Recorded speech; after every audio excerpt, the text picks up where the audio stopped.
एक बहुत ही shocking plane crash. Air India की फ्लाइट AI-171 अहमदाबाद से लंदन जा रही थी। 240 से ज्यादा पैसेंजर्स और क्रू मेंबर्स इसमें बैठे थे और टेक ऑफ करने के सिर्फ 40 सेकंड बाद ही ये फ्लाइट बड़ी तेजी से नीचे डिसेंड करने लगी और लिटरली टेक ऑफ के 2 मिनट बाद ही ये प्लेन जाकर क्रैश कर जाता है गुजरात के रेजिडेंशियल एरिया में। ये पूरा इंसिडेंट इतना शॉकिंग इसलिए है क्योंकि इतिहास में इस स्पेसिफिक प्लेन टाइप के लिए ये पहला क्रैश है। ये एक बोइंग 787 ड्रीम लाइनर प्लेन था जिसका एक एक्सीलेंट सेफ्टी रिकॉर्ड है। आज तक इतिहास में ये प्लेन कभी क्रैश नहीं किया है। ड्रीम लाइनर की पहली फ्लाइट साल 2009 में उड़ी थी, आज से 16 साल पहले, और तब से लेकर आज तक कोई भी इस लेवल का हादसा इस प्लेन के साथ नहीं हुआ है। मैं जानता हूं बोइंग एज ए कंपनी का एक बहुत ही खराब ट्रैक रिकॉर्ड रहा है पिछले कुछ सालों में, जैसे कि उनके प्लेन टाइप B737 मैक्स, जिसमें कई सारे मैन्युफैक्चरिंग डिफेक्ट्स देखे गए और कई सारे प्लेन क्रैशेस भी देखे गए हैं पिछले कुछ सालों में, लेकिन ये वाला प्लेन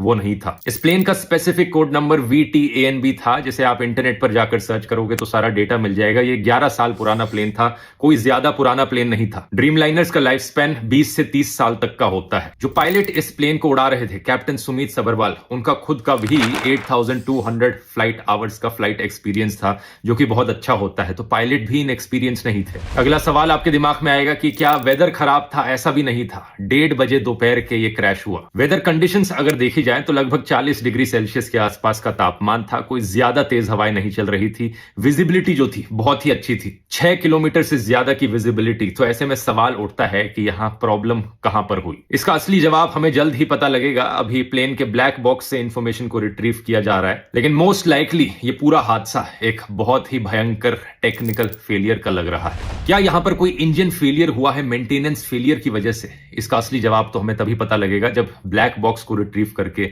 सारी इंफॉर्मेशन पब्लिक में रखी जाएगी। लेकिन सवाल यहां पर पूछे जाने चाहिए इन दो कंपनीज से, एयर इंडिया और बोइंग।